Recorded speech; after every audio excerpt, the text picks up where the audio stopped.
நீங்க அவருடைய வைத்தியத்தால் நோய் குணமாகிறதோ இல்லையோ, ஆனா அவர்கிட்ட போனா குணமாகிடுன்ற நம்பிக்கையிலேயே அந்த நோய் குணமாகிடுது.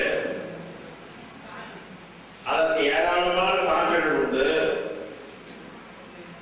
இது சொல்ல போனா என்னுடைய தந்தையே அவரிடம் வைத்தியம் பார்த்துக்கிறவர் தான். இதை விட இதற்கு நான் என்ன சான்று சொல்ல முடியும்? எப்படி அரசாங்கத்தில் இந்த மாதிரி டாக்டர்களை திடீர்னு போய் நீங்க போலி டாக்டர் உத்தரவு கொடுத்தீங்கன்னா அவங்களுடைய மரியாதை என்னாவது? அது ரொம்ப முக்கியம். வீட்டுல குழந்தைகளும் நம்ம அப்பா போலி டாக்டர் ஒரு சின்ன குழந்தைகளுக்கு கூட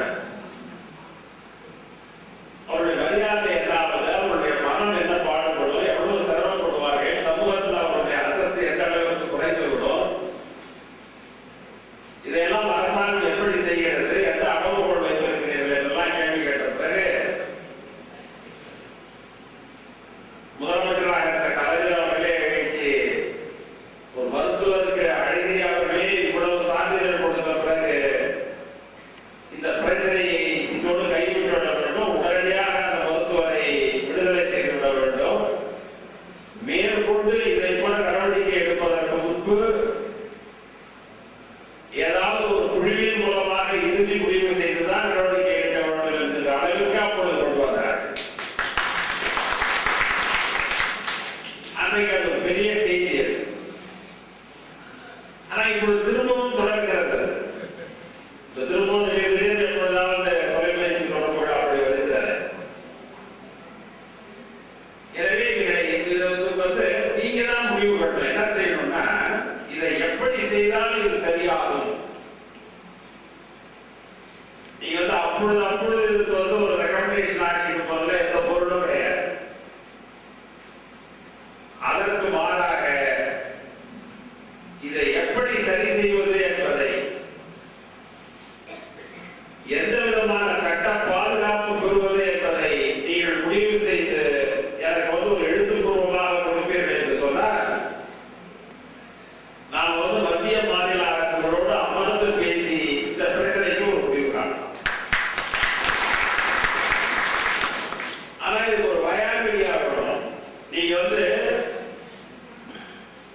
அரசினுடைய இப்பொழுது நடைமுறையில் இருக்கிற சட்டங்களையும் நீங்கள் அதை கொஞ்சம் கவனத்தில் எடுத்துக்கணும்.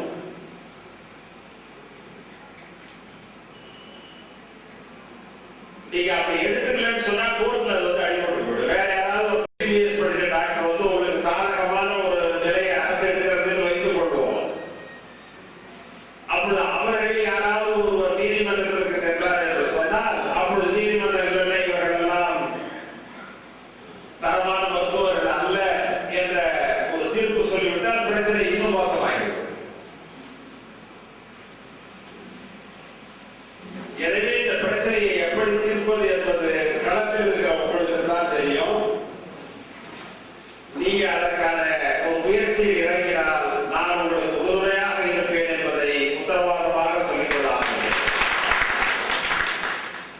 சைனாவில் அப்படி ஒரு சூழ்நிலை இருந்தது.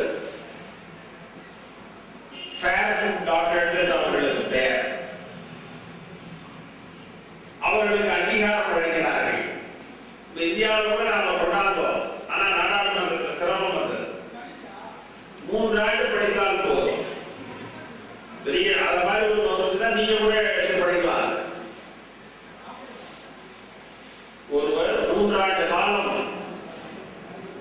மருத்துவம் படித்தால் அவருக்கு மருத்துவர் என்பதற்கான அத்தாட்சியை அரசாங்கம் வழங்குகிறது. எம்பிபிஎஸ் டாக்டர் மாதிரி 5-6 ஆண்டுகள் படிக்க வேண்டிய அவசியம் அல்ல. ஆனால் அதற்கு சில எதிர்ப்புகள் கிளம்பிய காரணத்தினால் அது அப்படியே இன்னும் நடைமுறைப்படுத்தப்படாமல் இருக்கிறது. இன்னும் அதற்கான கல்லூரிகள் திறக்கப்படவில்லை. மெடிக்கல் கமிஷன் அதற்கு இன்னும் அங்கீகாரம் வழங்கல. சட்ட முன்வடிவுகளெல்லாம் வந்ததை ஒழிய நடைமுறைக்கு வர முடியவில்லை. அது சம்பந்தமாக கூட நீங்கள் குரல் கொடுக்கலாம். அந்த 3 ஆண்டு படிப்பதற்கான அந்த வாய்ப்பு வருகிற பொழுது வயது அதிகமானால் கூட தவறில்லை. எங்களை போல் பயிற்சியில் இருக்கிற சித்த வைத்தியம் செய்கிற RIMP டாக்டராக இருக்கிற எங்களையும் அதிலே சேர்த்துக் கொள்ள வேண்டும் என்கின்ற ஒரு கோரிக்கையை வைத்தால் நமக்கு முழுமையான மருத்துவர் என்கிற அரசு பூர்வமான அங்கீகாரம் கிடைக்கிறது. எனவே இவர்களுக்கெல்லாம் நீங்கள் ஒரு குழு அமைக்க வேண்டும். குழு அமைத்து நல்ல வழக்கறிஞர்களை அதை நியமனம் செய்து உறுப்பினர்களாக சேர்த்து சட்ட ரீதியான சில வழிமுறைகளை நீங்கள் கண்டுபிடிப்பீர்கள் என்று சொன்னால் ஒரே அமர்வில் இதற்கான பிரச்சனையை நாம் தீர்த்து விடலாம். அதற்கான வாய்ப்புகளும் வசதிகளும் இருக்கிறது என்பதனை இந்த மாநாட்டின் மூலமாக உங்களுக்கு நான் தெரிவித்துள்ளேன்.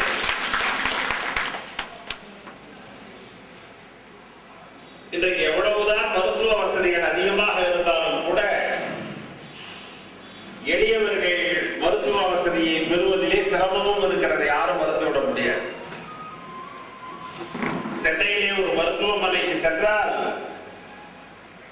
அரை வாடகையே 8000 ரூபாய் ஒரு நாளைக்கு கேட்கிறார்கள். ஒரு யூனிட் இரத்தம் ஏற்றுவதற்கு 12000 ரூபாய் போடுகிறார்கள். இவைகளெல்லாம் சாதாரண மக்கள், நடுத்தர மக்கள், அப்பர் மிடில் கிளாஸ் கூட இந்த வசதிகளை பெற முடியாது. இவையெல்லாம் இருக்கிற சிரமம். அரசு மருத்துவமனைக்கு சென்றால் சுத்தம் இல்லை. அரசு மருத்துவமனை மிகவும் கேவலமாக இருக்கிறது என்று சொன்னால், மேலும் உங்களை தகுதிப்படுத்திக் கொள்வீர்கள் என்று சொன்னால், இந்தியாவில் வாழ்கிற கோடான கோடி ஏழை மக்களுக்கு அது உதவிகரமாக இருக்கும். அப்படிப்பட்ட ஒரு உதவி அமைவதற்கு 35வது இந்த சித்த வைத்தியர்களுடைய மாநாடு ஒரு முதலடியை எடுத்து வைக்கும் என்று சொன்னால், அதை விட சிறந்த பலன் இந்த மாநாட்டிற்கு வேறு எதுவும் இருக்க முடியாது என்று சொல்லி இந்த மாநாட்டிற்கு இதை நீங்கள் தொடர்ந்து அழைக்கிறீர்கள். என் மீது இருக்கிற அன்பின் காரணமாகவும் நட்பின் காரணமாகவும் நண்பர்களெல்லாம் என்னை அழைக்கிறீர்கள். உங்களோடு சில மணித்துளிகள் நானும் அமர்ந்திருப்பதில் மகிழ்ச்சி அடைகிறேன். அந்த மகிழ்ச்சி எனக்கு வந்து ஒரு இன்பத்தை தருகிறது. எனவே அவைகளுக்காகவும் உங்களுக்கு நன்றி சொல்லி உங்களிடமிருந்து விடைபெறுகிறேன். நன்றி. இருந்து வந்திருக்கின்ற மருத்துவ நண்பர்களே, அதில் எங்கள் மாநாட்டு குழு கமிட்டியின் மூலமாக தேர்ந்தெடுக்கப்பட்ட மருத்துவ நண்பர்களுக்கு இந்த மாநாட்டின் சிறப்பு அழைப்பாளர் மூலம் விருதினை வழங்கியிருக்கிறோம். அவர்கள் வேலையில் படிக்கும்போது தயவு செய்து மேடைக்கு வந்து பெற்றுக்கொள்ள வேண்டும்.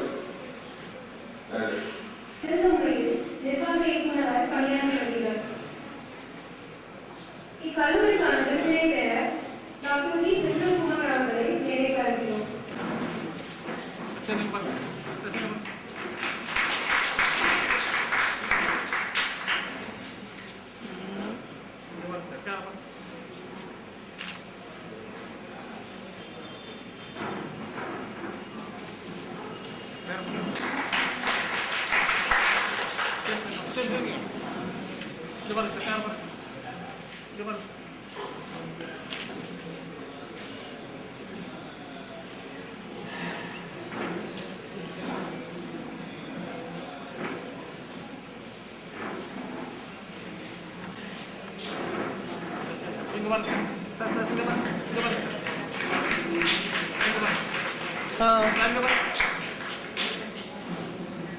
Dr. S. Varadarajan, RSMG and DPM Managing Director, Soleimani Indian Labour Trust, Ramanathapuram District.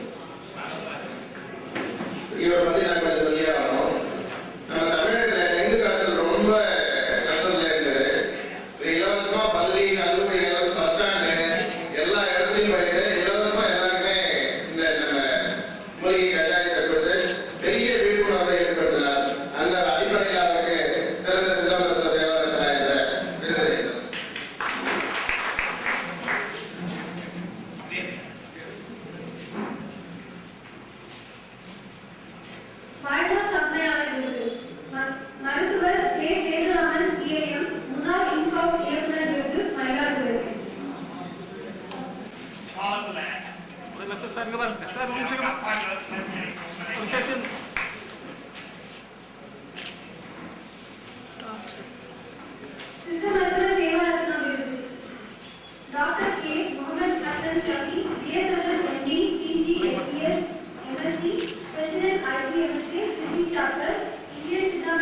Private Association.